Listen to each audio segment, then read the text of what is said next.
Hey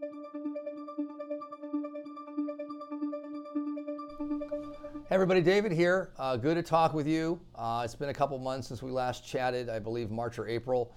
And so I felt it was time to give you some of my thoughts on what's going on with all the fun topics of the day, which don't seem to change the last year and a half. With, the Federal Reserve rising interest rates, recession, banks, those types of things. Hey, thank God I didn't talk to you and bore you to death about the debt ceiling. So it looks like it passed the House and now it's in the Senate. Hopefully that'll get taken care of. What a farce that's been. I mean, that's just, political theater at its finest. So I'm glad that looks like that's done. But the reality is that all they've done is really kick the can down the road, which is what the government does. And now I think they've pushed the debt ceiling issue, the no ceiling until January of 2025, right as we ring in a new president. So ought to be fun and exciting, right? The problem is we're running $2 trillion deficits a year. We have a $32 trillion deficit, national debt as we have right now. By the time we get to 2025, it'll be, $34 trillion. I mean, that's $250,000 per taxpayer. We got issues that we have to deal with in entitlements and Social Security and Medicare. I believe in the next 10, 15 years, just interest on the debt and entitlements are going to take up the entire budget. No discretionary spending. So it's a problem that needs to be handled. We're just not good. Our government's not good at dealing with things proactively. And I implore, powers that be and pray that we deal with this at some level, because it's going to come whether we like it or not. So the debt ceiling for now has been kicked down the road. We'll revisit this again, unfortunately. But more today, it now is still the Federal Reserve is front of mind. They've raised rates to 5%, 5 to 5.25 now. That's been a 5% increase in rates for the last 18 months. And so it's kind of doing its job in the sense that the whole reason to raise interest rates is to slow the economy down. When you have inflation that's running double digits, 9% I think was the peak last year. Now we're down around 5% in the CPI number. And I always felt that the first kind of 4 or 5% was going to be the easy part. When you raise rates as aggressively, it's the most aggressive rate increase campaign in the history of the Federal Reserve. When you do that, you will slow the economy down, okay?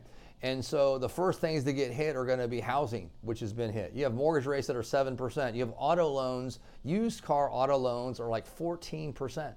I mean, think about that for a minute. I mean, that's outrageous. If you're a AAA credit borrower, 750 or higher in FICO score, you're talking about 7% rates, okay? A year and a half ago, these were 1% interest rates. So it's definitely putting a crimp in the big ticket purchases for most Americans, housing, autos, things like that, home improvements. Equity lines are 7% where they were 1 or 2%, 3% a year and a half ago. So the Federal Reserve is doing what's necessary. Unfortunately, they deal with a very blunt instrument, which is raising interest rates. And so it kind of doesn't discriminate.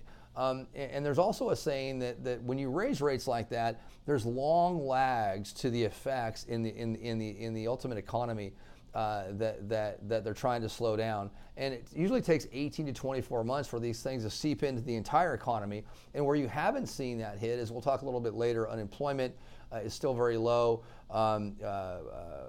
The real estate, the commercial real estate side is starting to see some cracks in it right now, but not full on, crisis. But my concern is you're going to have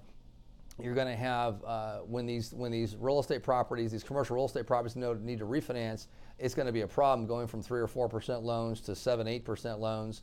That's a challenge. It's also eventually going to get into the corporate credit market, where these companies have to refinance their corporate debt, and you're talking about doubling or tripling of their finance costs. So these are real issues that are still out there, which kind of brings me to the fun R word, recession, which again I'm kind of tired of talking about. We've been talking about recession for 18 months. We had a technical recession back in 2022, 2 consecutive quarters of negative GDP. But really unemployment is kind of the last man standing, which we'll talk about. But right now, everything traditionally you would look at from a global, from a macroeconomic perspective, interest rates, leading economic indicators, you have what's called an inverted yield curve, which is really where you have short-term rates are higher than long-term rates. What that's telling you is that you have really high inflation right now that we're trying to get a hold of. but you have low rates in the future, which is showing slower growth. And that's what an inverted yield curve tells you, i.e. recession. We have consumer debt that's the highest it's ever been. We have housing that's having, the sales, home sales, I think the lowest they've been in over a decade. And so all these things are really doing what Chair Powell wants to happen, is have the economy slow down, reduce the demand for goods and services. And so the last man standing for that is always going to be unemployment. Unemployment rate right now is 3.5%, and it's probably going to have to get to 4.5%, 5% plus to have some real, impact as well. And unfortunately, that means loss of jobs. And Jay Powell will never say that, but that's really what has to happen for really is to get from that 2% target that he's laid out, the 2% inflation target. We're right now around 4 or 5%. And so, we'll see. But all indicators are that we're headed towards recession. And again, the recession is not the end of the world. I mean, we've faced recessions before. Recessions are part of the economic cycle. It just hasn't been very politically expedient in the last couple decades to have recessions, especially post the 2008 financial crisis. So I get it, but it's also part of just the ebbs and flows of the overall market. So, banks, the banking system that we talked about, I think last time, we've had this kind of banking crisis where these regional banks have failed.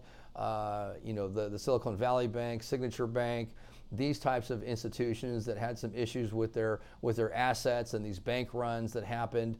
And so that looks like the majority that's behind us. I mean, JP Morgan came in and bought a bank, and so the big banks have kind of benefited, especially JP Morgan. But the regional banks, I've read, are responsible for as much as 70% of the commercial real estate lending, construction loans, personal loans, and also business loans, small business loans. So they're a very vital part of the economy. So we're a credit-driven economy. So when you take away credit, there's less demand for credit right now because people are tightening their belts. Businesses are tightening their belts, but there's also less supply of credit because you have the regional banks are just in disarray right now, and they're just trying to repair their balance sheets and get more solvent right now, and get more solid. So that's my bigger concern, which leads back to recession, where these are things that where if credit is crimped and taken away and the demand side is reduced, that's just not going to be very helpful for economic growth going forward. So banks are hopefully the bad part's past us. But getting back to the final part, markets. I said from the beginning of the year, I said this was going to be a more difficult year. I think last year, again, was an easier year to kind of spot some problems that were coming with the market, even before the whole war in Ukraine and Russia. And so this year has just been a little different. You've had certain parts of the market, technology just has done really, really well. Think of the AI mania that we're going through right now. I think AI was mentioned like 200 times in earning calls of tech companies this last quarter. It was mentioned like 40 times last year. So if you say AI, it's kind of like Bitcoin or blockchain was a few years ago, or internet back in the 2000s. So there's a little bit of mania going on there. But if you take out the technology, basically the top 7 stocks in the S&P 500, so think of the S&P 493, those stocks are basically on average flat for the year, where you have the top 7 stocks are doing quite well. And so that's what I call kind of where the market needs a tic-tac, right? It's got bad breath. I mean, there's not a big base of companies that are going higher. The majority, if you look at the average stock in the S&P 500, there's a ticker called RSP, which is an ETF that's an equal weighted S&P 500. It's basically flat for the year. You got the Dow Jones that's vacillated between flat to down for the year.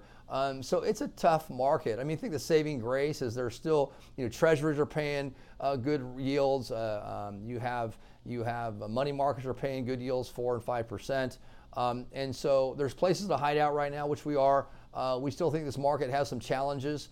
So we're always looking to protect your money first, as we've always promised. So thanks for sharing some time with me. Please reach out if you have any questions or concerns or thoughts, and talk to you next time. God bless.